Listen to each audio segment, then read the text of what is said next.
को बता दें कि भारत जो कहता है वो करके ही दिखाता है और एक बार फिर इस बात को साबित कर दिया गया है भारत की तरफ से। जी हां, भारत को ग्रीन एनर्जी को लेकर जो लक्ष्य साल 2030 तक हासिल करना था उसे साल 2025 में ही हासिल कर लिया गया।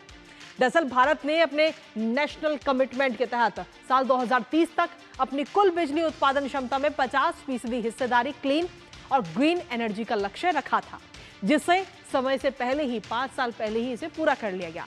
फिलहाल भारत की कुल बिजली उत्पादन क्षमता की अगर हम बात करें तो जो वो है 484.8 गीगावाट, जिसमें से 242.8 गीगावाट बिजली नॉन फॉसिल स्रोतों से आ रही है। जलवायु परिवर्तन पर भारत किस तरह दुनिया का नेतृत्व कर रहा है बताएंगे आपको, साथ ही करेंगे चर्चा अपने संवाददाता से। लेकिन उससे पहले आपको दिखाते हैं भारत का हरित ऊर्जा क्रांति। तो भारत की स्वच्छ ऊर्जा क्रांति है, जिसमें भारत ने 5 वर्ष पहले ही क्लीन एनर्जी का जो टारगेट है वो पूरा कर लिया है। साल 2030 के बजाय 2025 में ही 50% स्वच्छ ऊर्जा का जो लक्ष्य है उसे भारत की तरफ से पूरा कर लिया गया है, जहां कुल 484.8 गीगावाट से 242.8 गीगावाट बिजली गैर जीवाश्म स्रोतों से इस वक्त भारत बना रहा है। पेरिस समझौते के तहत एनडीसी लक्ष्य से 5 साल पहले ही भारत ने ये बड़ी उपलब्धि हासिल कर ली है और भारत ने दुनिया को दिखा दिया है कि साथ चल सकते हैं विकास और पर्यावरण। ये बात भारत ने अंतर्राष्ट्रीय स्तर पर साफ कर दी है।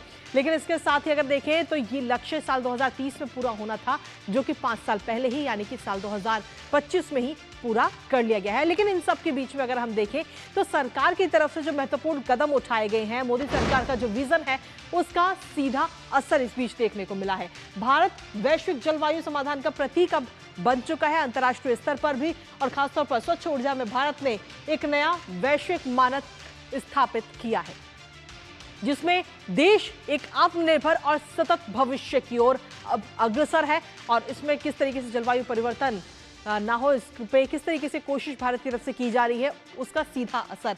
भारत अब सिर्फ उपभोक्ता नहीं है बल्कि ऊर्जा उत्पादन राष्ट्र बन चुका है। इसके साथ ही प्रधानमंत्री नरेंद्र मोदी के दूरदर्शी नेतृत्व से जो योजनाएं बनाई गई हैं वो योजनाएं कहीं ना कहीं एक तौर पर गेम चेंजर साबित हुई हैं। प्रधानमंत्री ने कहा था कि कुसुम योजना से किसानों को सौर पंप और टिकाऊ खेती भी मिल रही है।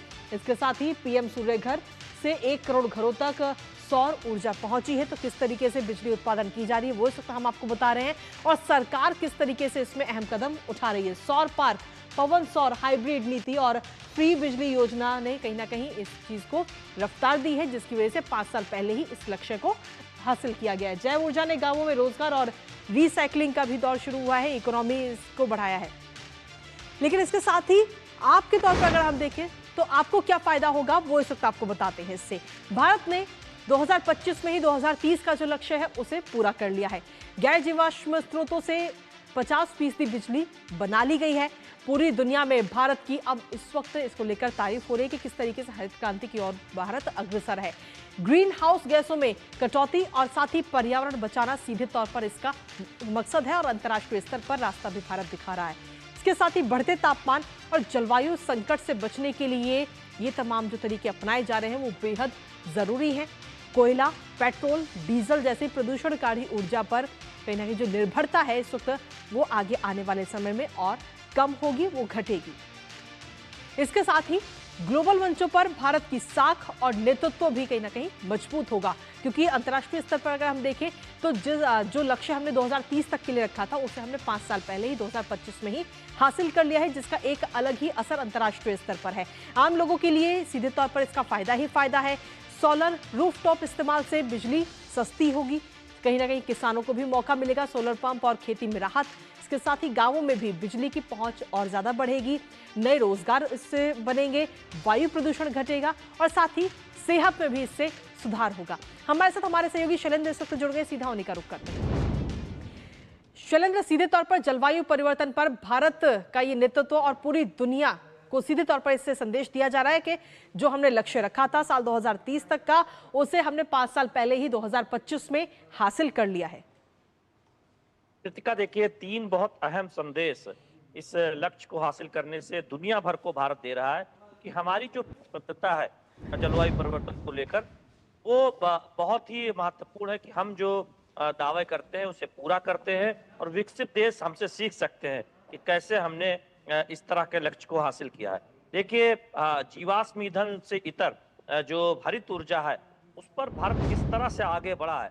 जल विद्युत परियोजनाएं तो हम देख ही रहे हैं, लेकिन जो सबसे ज्यादा हमने देखा है बीते एक दशक में, वो सोलर पर बहुत फोकस रहा है। जी। और विंड एनर्जी, सोलर एनर्जी, जो जहां से हम इस हरित ऊर्जा की एक बड़ा हिस्सा उससे आता है। बिल्कुल। घर जैसी जो योजना है, उससे जो आम उपभोक्ता है उसका बिजली बिल बचता है। लेकिन कई स्तर पर मोदी सरकार ने जब फैसला लिया, आज हम सोलर पैनल भारत में बने, उस तरफ आगे बढ़े हैं। और साथ ही साथ कोयले की जगह पर जो हिस्सा है बिजली का, वो सोलर और विंड का बढ़ा है। ये अपने आप में दिखाता है कि किस तरह से स्कीम बनाई गई और उन्हें सही तरीके से लागू किया गया। गुजरात में जो सफलता की कहानी प्रधानमंत्री नरेंद्र मोदी ने वहां गुजरात के मुख्यमंत्री रहते लिखी थी, वो अब देश भर में दोहराई जा रही है। हम जानते हैं कि नए नए सोलर पार्क आ रहे हैं, नए नए डिजाइन के जरिए सोलर पैनल बन रहे हैं, नहरों के किनारे या बड़े बड़े पार्क लग रहे हैं, प्रोत्साहन योजना है, विंड एनर्जी का जहां पर स्कोप है। तो उद्देश्य यही है कि हम जो हमने टारगेट रखा है कि ज्यादा से ज्यादा हम हरित ऊर्जा की तरफ जाएं, वो हम उससे समय से पहले हासिल कर रहे हैं। तो ये मोदी सरकार की नीति भी दिखाता है, कार्यशैली भी, कि जो टारगेट रखा जाता है उसे समय से पहले अचीव किया जाता है। हम सिर्फ योजनाएं नहीं बनाते, प्रतिबद्धता ही नहीं दुनिया के सामने दर्शाते, बल्कि समय से पहले उसे अचीव भी करते हैं। और ये इसलिए महत्वपूर्ण हो जाता है कृतिका, कि भारत में लगातार ऊर्जा की खपत बढ़ रही है, बावजूद उसके हरित ऊर्जा का हिस्सा बढ़ना, ये दुनिया के लिए एक संदेश है, विकसित देशों के लिए, कि आप भारत से सीखिए कि हम कैसे हरित ऊर्जा में क्रांति ला रहे हैं और कैसे भारत उस पर आगे बढ़ रहा है। चलिए, बहुत बहुत शुक्रिया शैलेंद्र, तमाम जानकारी और अपडेट्स हमारे साथ साझा करने के लिए। इस खबर से जुड़े हुए तो कुल मिलाकर भारत किस तरीके से इस वक्त अंतर्राष्ट्रीय स्तर पर कहीं ना कहीं हरित ऊर्जा, स्वच्छ ऊर्जा को लेकर नेतृत्व करता नजर आ रहा है, ये इसके जरिए कहीं ना कहीं नजर आता है। क्योंकि जो लक्ष्य हमें 2030 में पूरा करना था, उसे हमने 5 साल पहले ही हासिल कर लिया है। और इसी के साथ अंतर्राष्ट्रीय स्तर पर एक मैसेज भी दे दिया है कि भारत जो कहता है वो करके दिखाता है, और बल्कि समय से पहले ही अपने लक्ष्य को पूरा कर लेता है। और इसी के साथ फिलहाल न्यूज पंच में मुझे और हमारी पूरी टीम को दीजिए अनुमति। कल सुबह 10:30 बजे फिर होगी आपसे मुलाकात कुछ और महत्वपूर्ण खबरों के साथ। तब तक के लिए नमस्कार।